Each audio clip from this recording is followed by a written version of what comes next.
placita de Buenos Aires tienen ese, qué sé yo.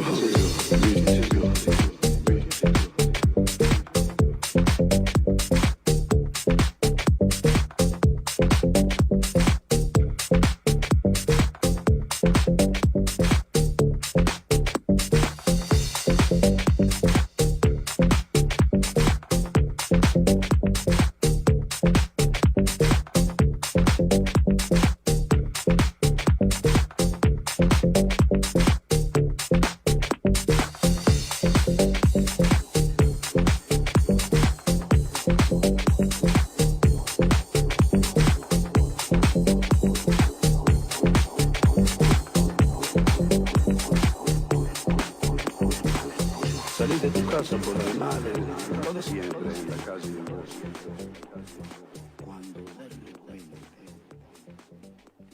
Buenas tardes, bienvenidos a Zoom, haciendo foco en la realidad como todos los jueves por Radio Arroba.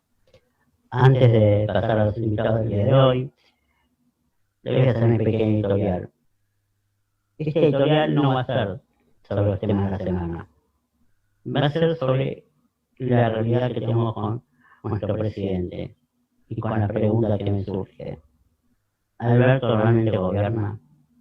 ¿Él es el quien toma las decisiones? Y esta charla y este editorial surge de una charla que tuve hace unos días con un amigo. Entonces él me hizo un planteo que me pareció inteligente y real. Que Alberto es el caballo de Troya de Cristina. Que Alberto fue la imagen, el medio, con quien el kirchnerismo llegó al poder. Porque de otra manera no iba a llegar. Y que nosotros, los argentinos, quienes votaron o votamos a Alberto, no sabíamos lo que venía. Eso se lo discutí. Yo pienso que sí se sabía. Lo que pasa es que no haber opciones, uno vota entre comillas lo menos peor. Porque en ese momento el gobierno de Juntos por el Cambio no era lo mejor que estaba pasando. Pero bueno, tomamos esa decisión mala como país, como argentinos, y abrimos el caballo. Y nos llevamos la sorpresa de tener más ocupación, más pobreza, más intolerancia y querer llevarse puesta a la justicia nuevamente. Entonces, presidente, usted, como dijo mi amigo, fue el caballo de Troya. Pero el kirchnerismo también tiene su talón de Aquiles, y es la justicia. Pero depende de usted que ese talón se corte y de una vez por todas la justicia haga lo que tenga que hacer. Y que usted tome la decisión que tiene que tomar. Muchas gracias, bienvenidos a Zoom. Vamos a un corte y volvemos con los invitados.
Buenos Aires tiene ese, qué sé yo.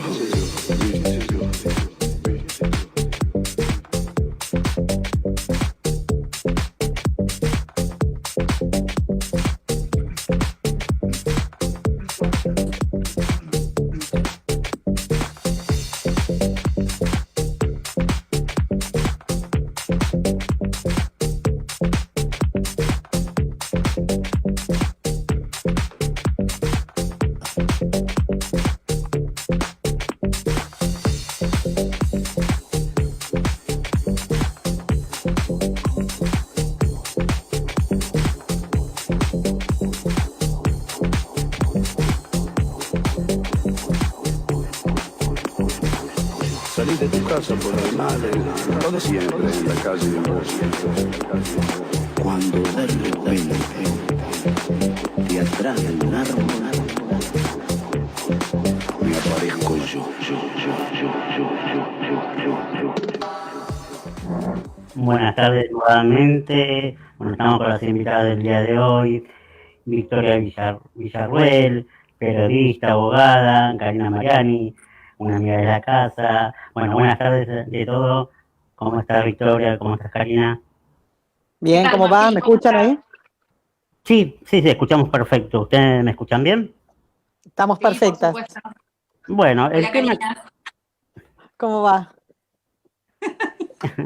El tema que nos trae hoy es un tema que se puso en boga estas semanas, últimamente de los 70, pero quería darle como una mirada más objetiva, como una mirada distinta a lo que se viene dando, porque siempre se da como una mirada solamente hacia el golpe, y yo creo que hubo algo más que el golpe. Es más, hace unos 25 días, 30 días, hubo una carta de Montoneros conmemorando los 50 años Montoneros, y en esa carta, bueno, fue por la conmemoración. Primero quiero preguntarles a ustedes sobre esa carta. ¿Qué opinan? ¿Por qué justo en este momento? Y algo de esa carta que no llegué yo a entender es la referencia que hacían a Alfonsín, como que los había traicionado.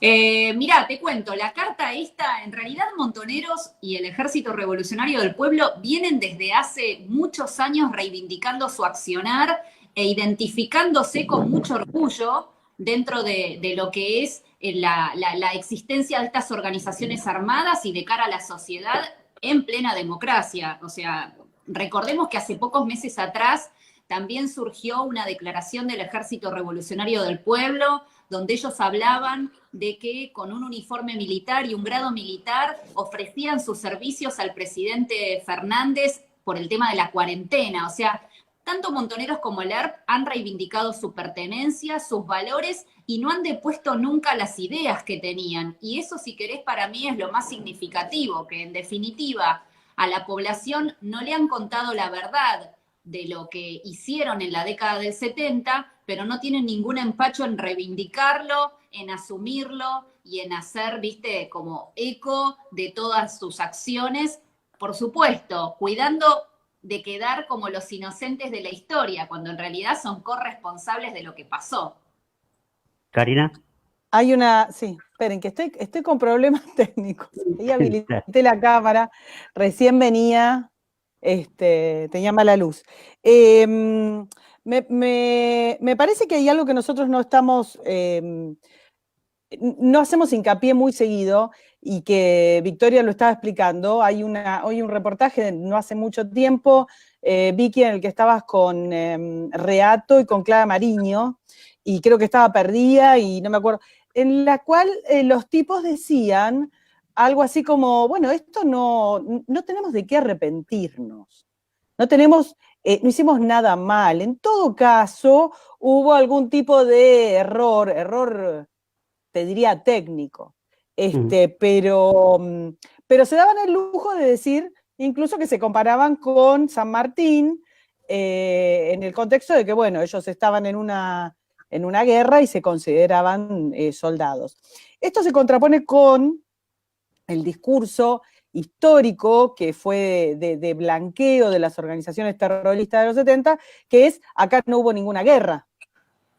Exactamente. Entonces, Exactamente. Bueno, por eso ellos juegan este doble juego. Primero te reivindican lo que hacen, pero después, cuando tienen que ir a cobrar la indemnización, la pasan, o sea, le dicen a la sociedad y al Estado que ellos en realidad fueron jóvenes idealistas o disidentes políticos. O sea, para la plata son inocentes, pero para reivindicar sus acciones tienen todo orgullo, no deponen sus ideas, no piden perdón a la sociedad y siguen de última siendo un cáncer para el progreso de este país. Esa es la realidad. Claro, Bueno, aparte pero ahí tenés perdóname, Martín, sí, sí. ahí tenés una cosa, Vicky, con ese tema, y es, no tienen por qué pedir perdón a una sociedad que no le reclama eso, ¿entendés? O sea, si vos agarrás, voy a decir un diario por decir uno, pero en realidad hay un montón, pero si vos agarrás, por ejemplo, las reivindicaciones periódicas que hace Anguita sobre los atentados, ¿entendés? O sea, a mí me parece que la libertad de expresión es absoluta y que todo el mundo tiene que escribir desde cualquier lugar porque es el derecho hasta la muerte de expresar lo que pensás. Las ideas no delinquen, delinquen las personas. Pero las personas que delinquieron, efectivamente, que son delincuentes, son personas que están reivindicando esto. Y lo están reivindicando desde la libertad y desde haber sido premiados por esta sociedad. Porque si vos agarrás y le das subvenciones, le das posibilidades de tener un dólar diferenciado, si le das organizaciones, si les das espacios políticos, los estás premiando como sociedad durante mucho tiempo, los hemos premiado. Entonces, ¿por qué los tipos van a sentir la necesidad de disculparse? ¿De qué? Si triunfó su ideario. Tal Claro, cual, bueno, es así. hay como un romanticismo, lo que yo veo en las nuevas generaciones, con los 70, un romanticismo como que Ler y los montoneros hicieron algo por la patria y en lucha por algo, pero en realidad actúan también en un gobierno democrático, porque ellos actuaron en el gobierno de Perón. O sea, es No es más, que también actuaron mayoritariamente en un gobierno democrático. Actuaron en un gobierno democrático como el de Perón, y ellos eso no lo comentan. O sea, digo ellos en general, digo Montoneros, porque también apareció la AAA, o sea, cada uno hace su juego para su espacio, como los mismos militares, pero la culpa siempre va hacia un lado. Y con esto no estoy quitando culpa, porque hubo culpa del otro lado, porque hubo muertes, hubo violencia, hubo abuso de poder. Desaparición, hubo apropiación de bebés, nadie pero, acá está negando las barbaridades. Lo aclaro siempre en el contexto, porque siempre en Argentina hay que aclarar todo. Claro. Si vos opinás desde un lado y no aclarás, ya te lo llevan para otro lado. O sea, el tema es ese, pero como que hay una parte de la historia que no se cuenta y nunca, desde que tengo uso de razón, nunca entendí por qué nunca se cuenta. ¿Cuál es la parte por la que esa parte no se cuenta? Bueno, el tema es que, tal como vos dijiste, Martín, antes del 76, antes del golpe, en realidad ocurre la mayor cantidad de atentados terroristas y se dan sobre la vigencia de los 4 gobiernos democráticos que tuvimos en ese momento, que eran Cámpora, Lastiri, Perón y Martínez de Perón.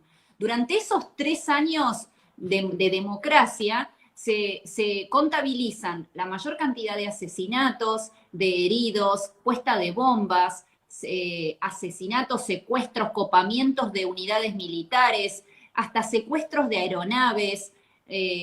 Definitivamente la situación era una situación de guerra. Pero cuando comienza, luego se recupera la democracia a partir del 83, toda esta historia, que era dolorosa per se para todo el pueblo argentino, solamente se contó a partir del 24 de marzo del 76. Y esto para mí ha tenido un claro objetivo político que significó el garantizar la impunidad para uno de los 2 sectores que se había enfrentado en este conflicto armado interno, es decir, en esta guerra de baja intensidad.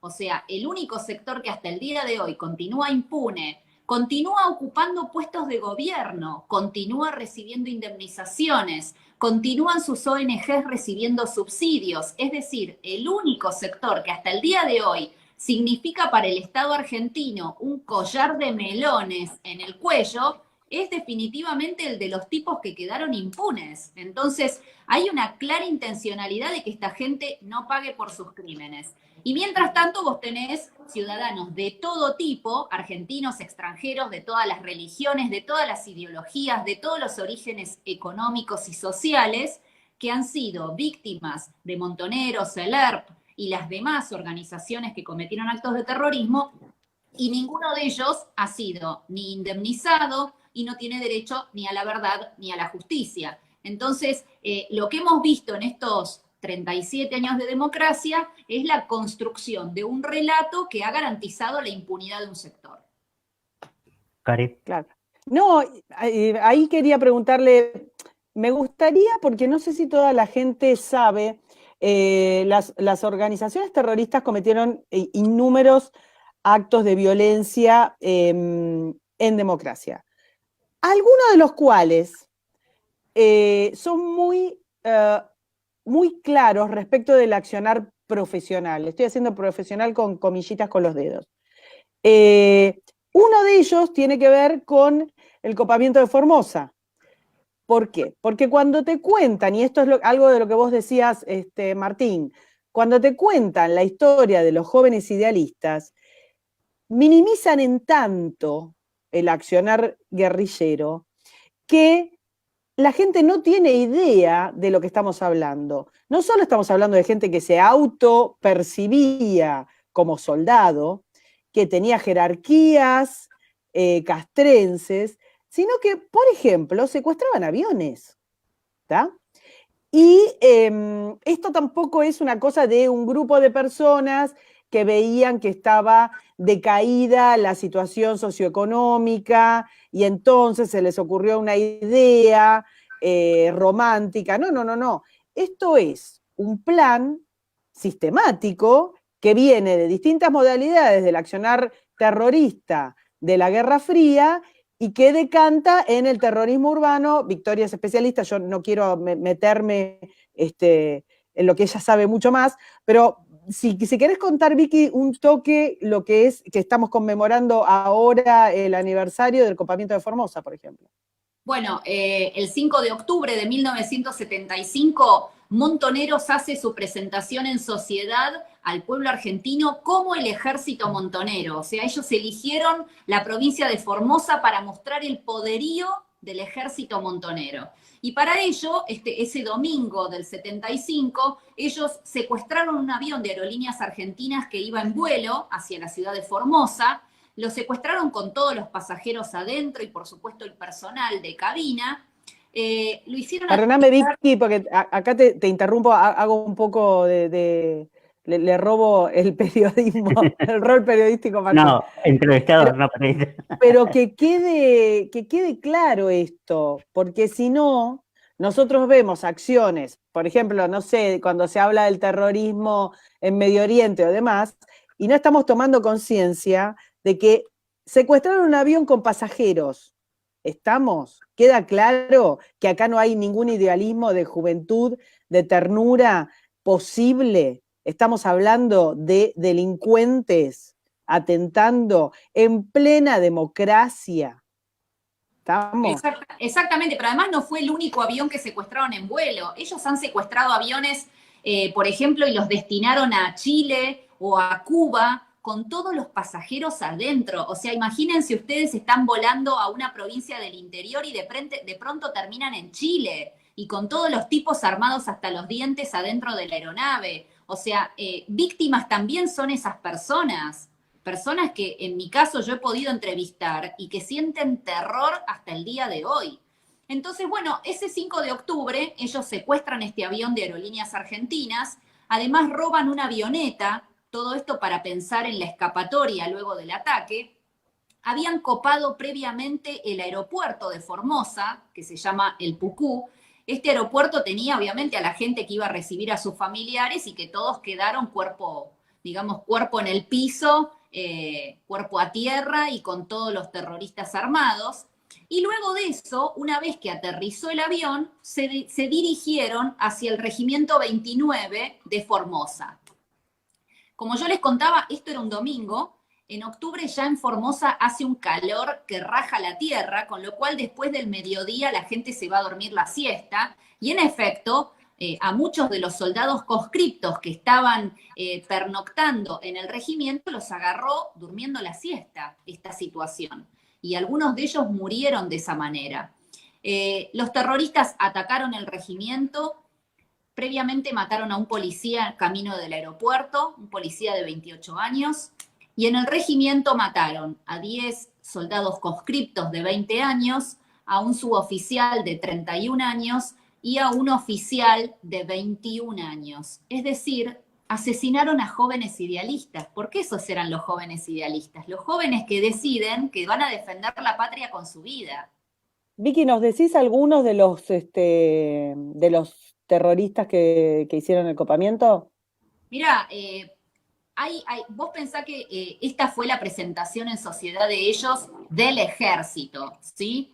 No es que previamente no habían hecho un montón de atentados, sino que eligieron la operación más espectacular posible desde lo militar para mostrar su poderío. Tenés que combatieron aproximadamente 100 combatientes de Montoneros. Han participado de todo tipo combatientes, pero las crónicas de la época datan de que ha participado Carlos Kunkel, entre ellos, uno de los padres de Pietragala, el secretario actual de Derechos Humanos.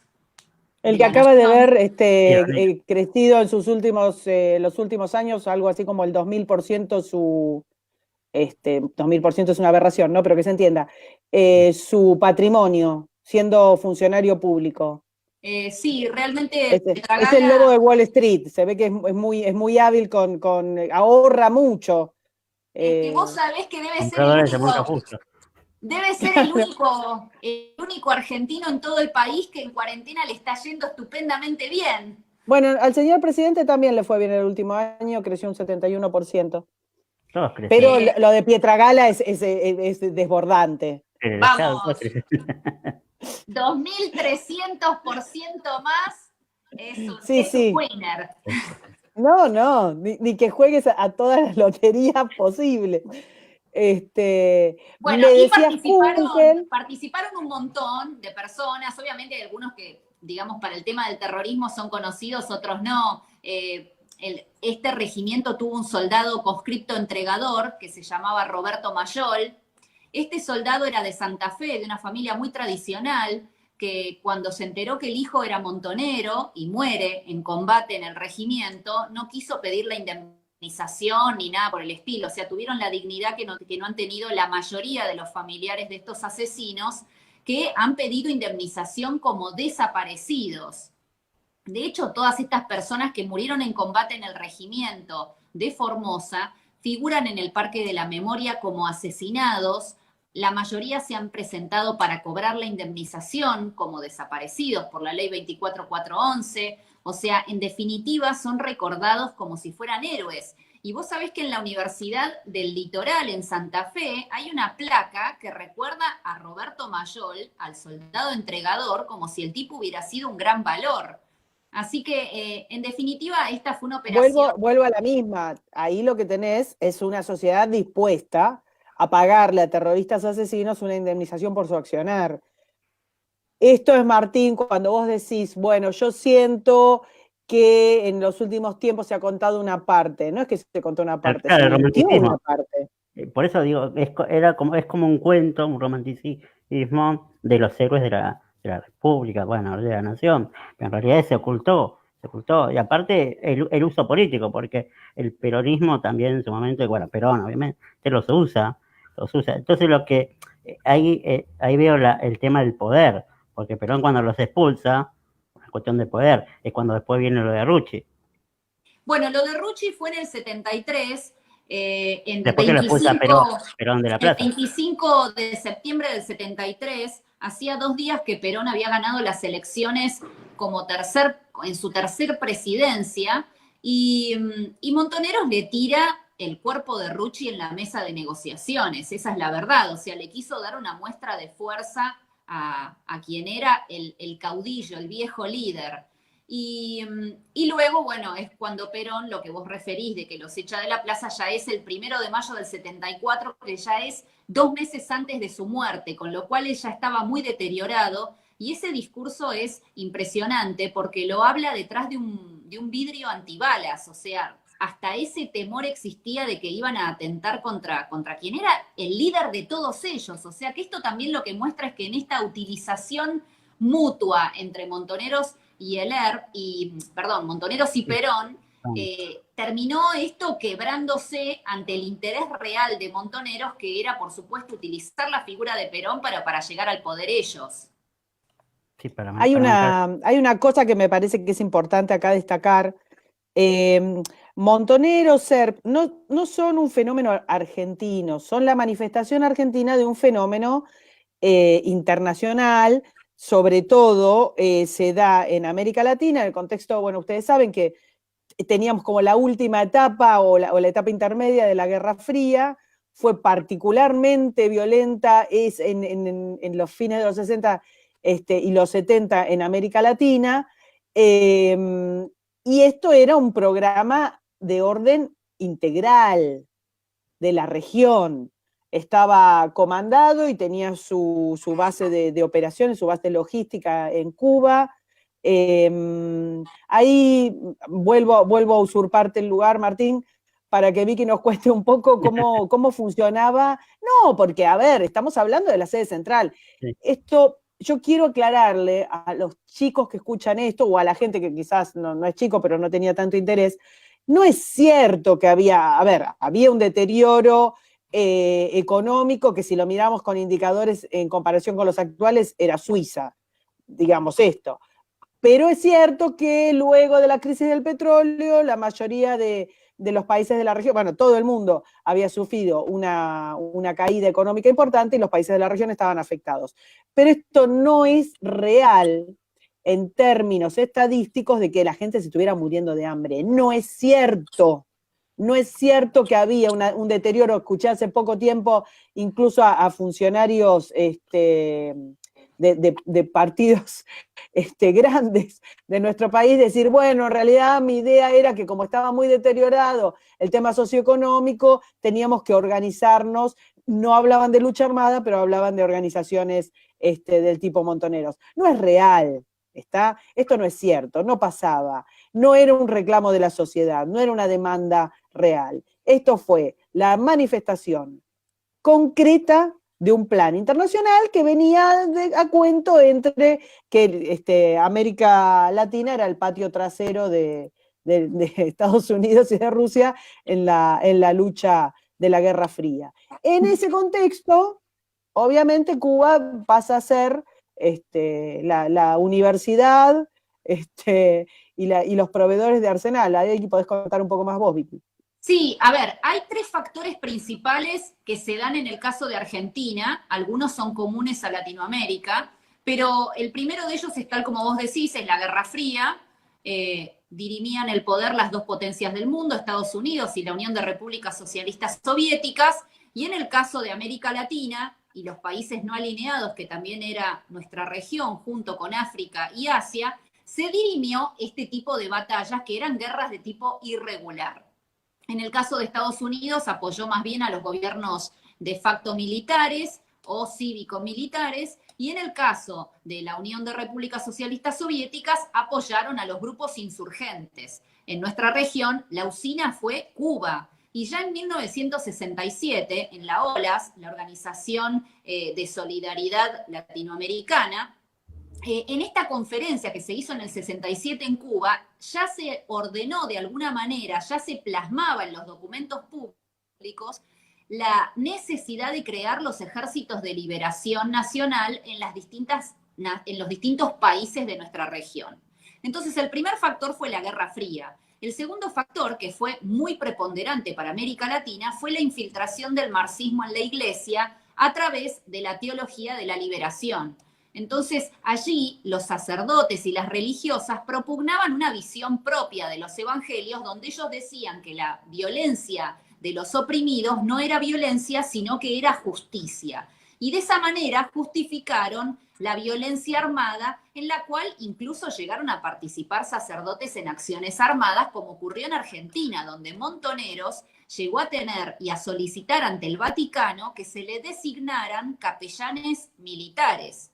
De hecho, en mi libro lo llaman Jóvenes Idealistas, hay una foto de uno de esos capellanes militares, que era el padre Adur, que celebraba los bautismos y los casamientos entre los terroristas, y tiene los grados militares en la camisa del hábito. Y el tercer factor, que es un factor propio de la República Argentina, es el peronismo. ¿Por qué? Porque Perón estaba proscripto, no podía regresar. Las resistencias peronistas que se habían dado durante la década del 50 no habían prosperado lo suficiente como para forzar el regreso de Perón. Y entonces, bueno, de alguna manera Perón usó a los montoneros y Montoneros usó a Perón. Los montoneros pensando en usar esta figura para llegar ellos al poder e implantar una dictadura comunista. Y Perón pensando en utilizar a estos jóvenes que incendiaban el país y que iban a forzar de alguna manera el regreso de él a la Argentina. Esto no fue lo que pasó. Perón se murió el 1 de julio del 74 y nos dejó esta papa caliente que hasta el día de hoy estamos pagando con intereses usureros. Así que estos fueron los tres factores principales, pero si ustedes se fijan, hoy esos factores que parecen de alguna manera como que ya los superamos, si lo analizamos desde la historiografía, en realidad no los superamos tanto cuando vemos un papa que reivindica de alguna manera esos ideales de la teología de la liberación.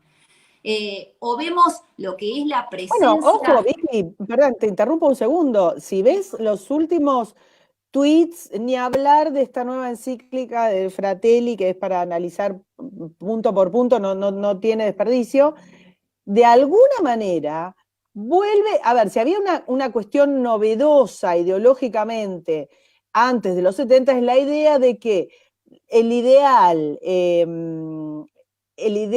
ideológico, el ideal filosófico, estaba justificado alcanzarlo a través de la violencia.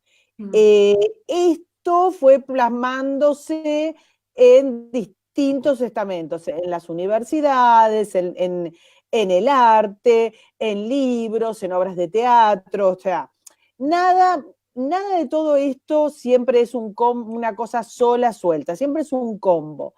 Ese combo que empezó muchos años antes, después terminó en lo que exactamente estaba comentando Victoria, de, bueno, la justificación de la acción armada, lo bueno, lo ideal de la acción armada.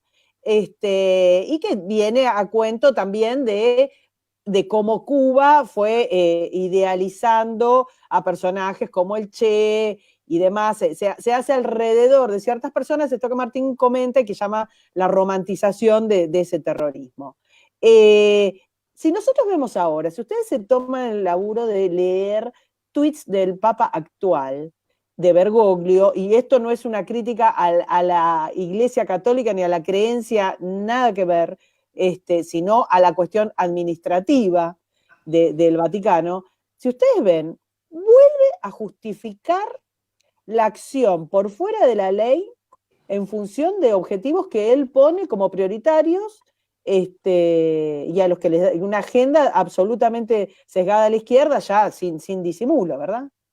Sí, a mí incluso, de hecho, me sorprende porque cuando era arzobispo de la ciudad de Buenos Aires, yo fui a verlo como presidente de la asociación que presido, valga la redundancia, y él no tenía este discurso, o sea, no tenía un discurso tampoco reivindicador de ningún tipo de sector en particular, pero no era un sacerdote que en su discurso público, cuando vos lo ibas a ver, te reivindicaba de alguna manera la violencia armada de los 70 o de los 80, depende del país del cual estemos hablando. O sea, no reivindicaba esos principios. Entonces me sorprende sobremanera porque no es que me repita sola vez. Eso habla de su capacidad de adaptarse a los momentos, a las modas ideológicas. Hoy es el tema, nos adaptamos a esto. Tal cual, claro. Tal cual. Pero aparte no fue una sola vez que me reuní con él y en ningún momento mostró cercanía para con esto. Pero bueno, en definitiva... Bueno, su relación con el kirchnerismo en esa época era mala, o sea, no existía. Por eso mismo, o sea, había tenido la biografía en la cual Berbisky lo había destrozado, tenía imputaciones en juicios de lesa humanidad, que me acuerdo que cuando lo fui a ver le preocupaban sobremanera porque me decía... Yo soy inocente, yo no soy culpable de ninguna de las imputaciones que me hacen. Bueno, en definitiva, lo que estamos viendo también es un revival de todas estas ideas, de lo que tiene que ver con una visión comunista o marxista de la política, que hoy por hoy encuentra su mejor vertiente en el populismo, con lo que tiene que ver con la teología de la liberación, que volvió a tener realmente un resurgimiento en la actual iglesia. Y por supuesto, bueno, está la causa siempre circundante del peronismo, con su transversalidad, porque al ser un partido que refleja todas las expresiones del ideario político, la realidad es que terminan sus internas dirimiéndose en toda nuestra sociedad y en todo nuestro campo político. Así que yo siempre digo que es como que vivimos en una década del 70 eterna, o sea, es como el día de la marmota eterno, o sea, nunca logramos pasar al otro día. Pero ustedes ven como que hay posibilidad, y entre comillas, de una vuelta a eso, porque bueno, desde la política, o sea, desde el gobierno, desde los presidentes como Dualde, desde el periodismo, que hay parte que como que reivindica esa época de nuevo, que no sucedió ni siquiera con el anterior gobierno de Cristina, o sea, no pasó tanto, y en estos últimos 8 meses es como el revival, como decís vos, o sea, ¿se está gestando algo o es solamente un recuerdo vago? ¿Qué opinan? A ver, lo que tenés es una reivindicación de un modelo ideológico organizativo de corte militar, que es el caso de Venezuela. Venezuela es una dictadura, digamos, que no sea militar Maduro no significa que no sea una dictadura bancada por militares. Sí. Así que en ese sentido, no sé si es un revival o es una nueva forma o qué sé yo, además encontrar un montón de puntos en común. Y después, yo creo que el kirchnerismo, yo no sé si era la idea original del kirchnerismo de hace unos años, estar tan pegados a este modelo. Me parece que se van adaptando conforme se van quedando solos. Pensá que el primer kirchnerismo tenía una América, una Hispanoamérica con Lula, con Mujica, con Chávez, con el ecuatoriano, como se llama, como Correa. O sea, tenías un modelo y el kirchnerismo actual está solo, incluyendo, por ejemplo, AMLO, que es un presidente que se dice comunista, digamos, del principio de los tiempos, no es que disimule, y sin embargo, cada vez que puede, los deja colgados de la palmera. Sí, yo no sé si veo un revival en lo que tiene que ver con la violencia propiamente dicha, pero sí hay Y algo. con las ideas, digo. Claro, pero sí creo que hay algo que es a destacar. Hay diferencias sustanciales con la década del 70 en los siguientes temas. El nivel hoy de pobreza es exponencial al lado del que había en la década del 70, tal como mencionó Karina. O sea, era la pobreza, quienes estaban en situación realmente debajo de la línea de pobreza era el 4% de la población. Hoy esa cifra ya fue superada en varios dígitos. Entonces, en primer término, la situación del país es mucho más extrema que la que se vivía en ese momento. También, además, tengamos algo presente, las Fuerzas Armadas ya no tienen ni el presupuesto, ni ningún tipo de... Ni la capacitación, Vicky. Ni están avaladas por el mismo Estado para enfrentar una agresión interna o externa, sea del tipo que sea. O sea, sí, aparte de eso, tampoco quieren ser parte ya. O sea, por supuesto que no, por supuesto que no. Aparte, están subordinadas al poder político, o sea, esa es la realidad, están subordinadas al poder político, o sea que ahora no podemos pretender ningún tipo de situación que no sea estar subordinados al poder político con sus ventajas y sus desventajas. Ahora, ¿qué sucede? Que esta situación se plasma, por ejemplo, en lo que pasó en el día de ayer, que todo el mundo se anotició, de que un grupo de mapuches habían tomado una porción de tierra de la Escuela Militar de Montaña en Bariloche. Quiero decirles que ya en esta Escuela Militar de Montaña ya hay tomas desde hace rato, esto no es de ahora.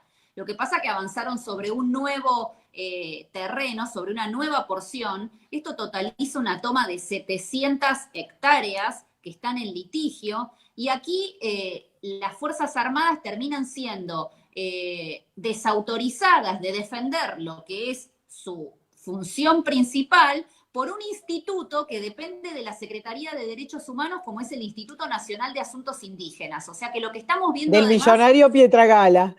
Claro, de lo que estamos viendo y todo ahora, cierra. En lo de Pietragala, la verdad que es un horror. El omnisciente Pietragala.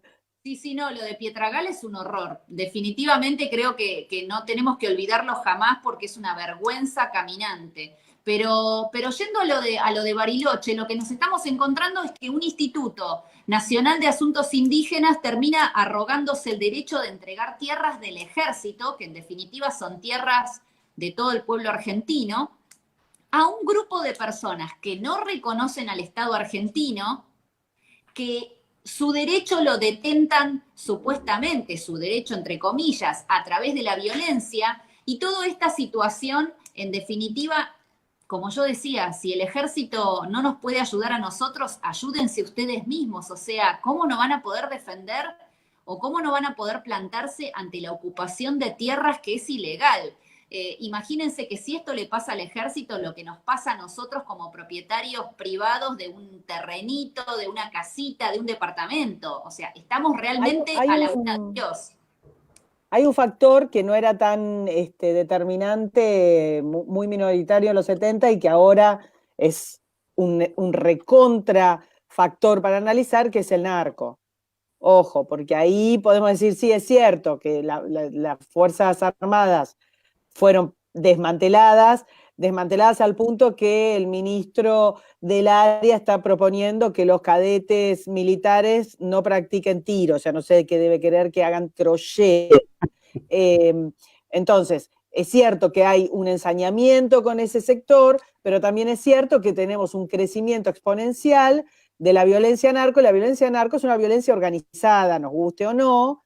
En todo el continente, la violencia narco es una violencia organizada, es un Estado paralelo, va creciendo en nuestro país, es el Estado paralelo que sostiene a Maduro, y en este sentido, nosotros no nos podemos olvidar que el crecimiento del narco en toda la región es enorme, y en nuestro país es terrible y está a la deriva.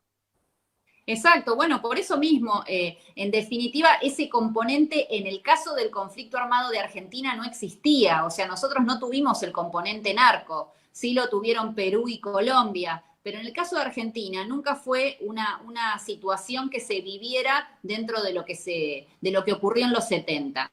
Pero acá ahora le agrega complejidad a la situación, porque no solamente tenés que las Fuerzas Armadas tienen el menor presupuesto en defensa de toda la región, sino que además, después de haber sido juzgados todos los oficiales, suboficiales, hasta incluso han juzgado a civiles por supuestos delitos de lesa humanidad, yo como abogada no puedo dejar de decirles que aunque no atiendo esa cuestión, porque no estoy presentada en ninguna causa de lesa, cuando leo las acusaciones y veo los juicios orales, no puedo creer cómo se está vulnerando el sistema jurídico argentino. O sea, literalmente hay gente que está detenida hace más de 5 o 10 años con acusaciones que no resisten el menor análisis en ningún país del mundo. O sea, nos encontramos con la utilización ideológica de la justicia.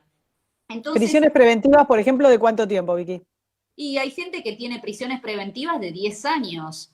Hay gente que está en prisión, se la absuelve, sale de la cárcel, se apela, vuelve a la cárcel porque la Cámara lo manda al juzgado de origen, el juzgado de origen dicta nueva sentencia, o sea, hay gente que está entrando y saliendo como si esto fuera, o sea, con absoluciones y todo. El porcentaje de absoluciones igual es minoritario, realmente te diría que es menos del 10% de las sentencias, aquellos que salen libres y que logran pasar esto ya en sus domicilios, porque estamos hablando aparte de gente anciana, que en muchos casos ha estado presa 4 o 5 años y después la justicia la absuelve. O sea, ¿quién te devuelve los 4 o 5 años que vos te comiste en una cárcel común o encerrado en tu casa de 50 metros o 100 metros? Bueno, a toda esta gente es la que, por ejemplo, ahora que se les negó, por supuesto, el 2x1. Claro, bueno, exactamente. O sea, se le reconoce a cualquiera el 2x1, pero a este sector en particular no. Y esto tiene plena vigencia, vuelvo con el tema ideológico actual, con el juicio que le quieren iniciar a Rosenkrantz. Que si querés contás... Perdón, Martín, te tomamos el programa. No, pero está bien, está perfecto. Nos dejás a nosotras. Mientras, hablamos hasta pasado como mañana. Este tema, mientras el rating ayude, sigan.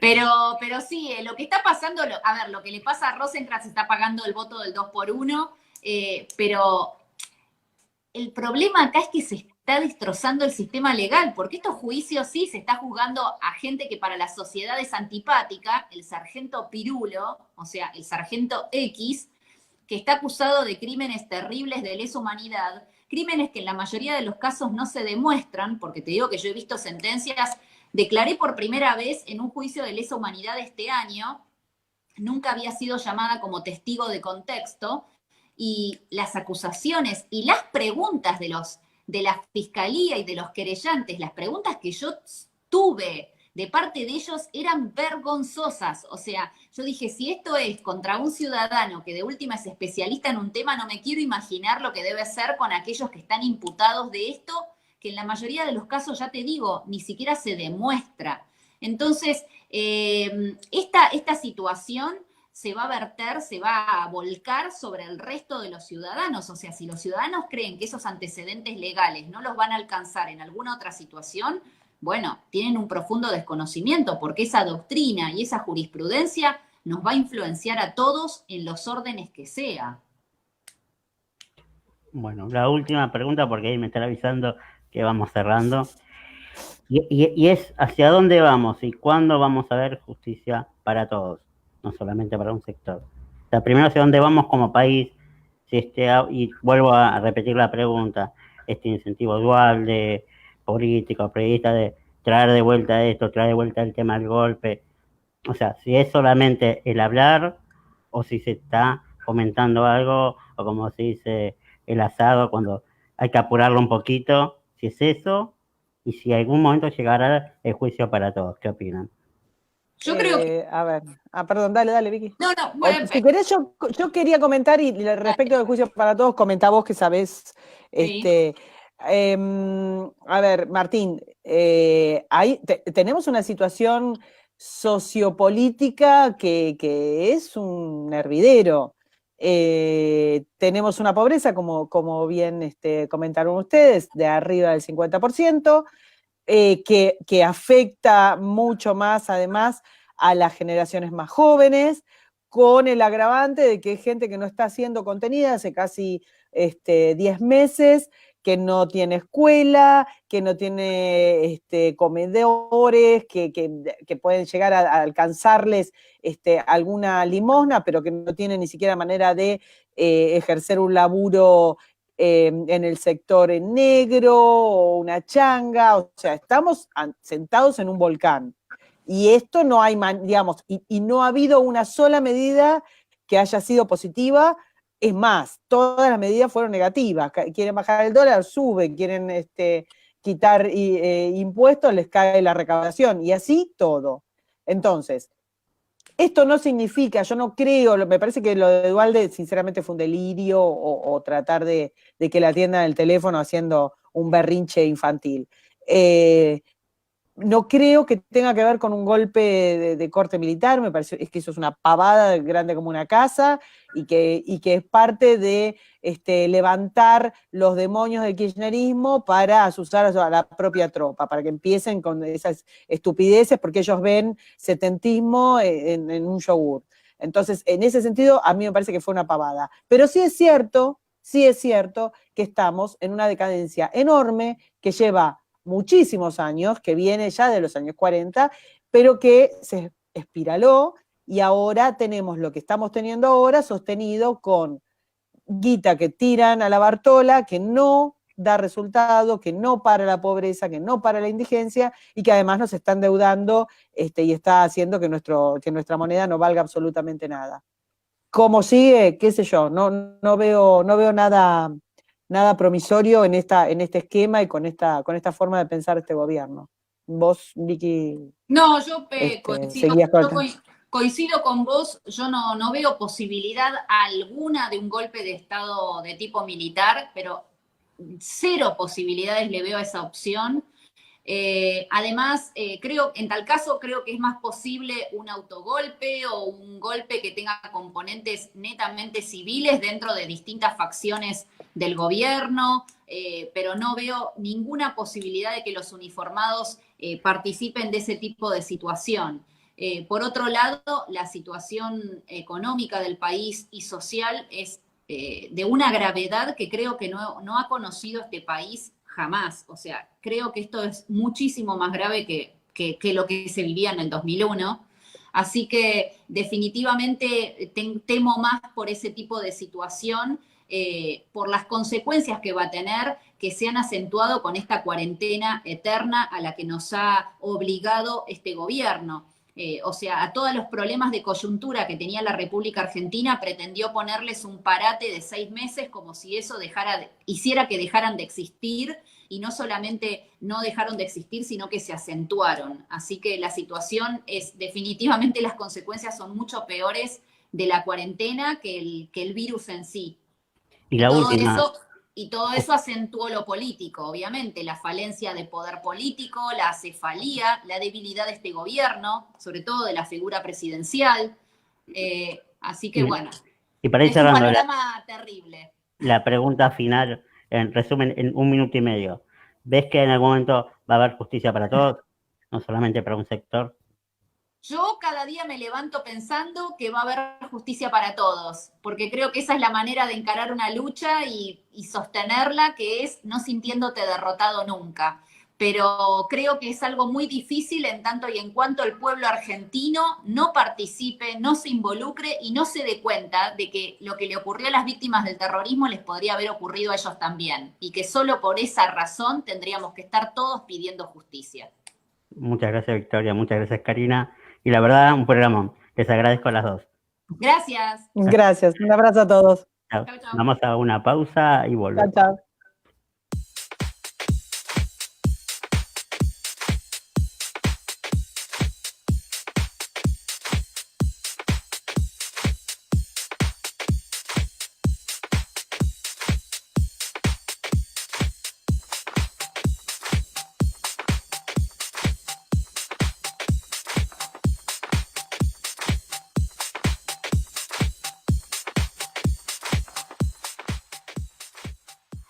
Bueno, muchas gracias a todos por haber estado esta tarde en Zoom. La verdad que fue un programa increíble. Y nada, nos dejó pensando que la justicia tiene que ir para todos lados.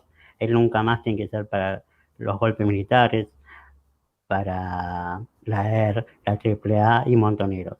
Justicia para todos y no solo para algunos. Muchas gracias, buen jueves y nos vemos el jueves que viene en otro programa de Zoom. Hasta luego. Las tardecitas de Buenos Aires tienen ese, qué sé yo.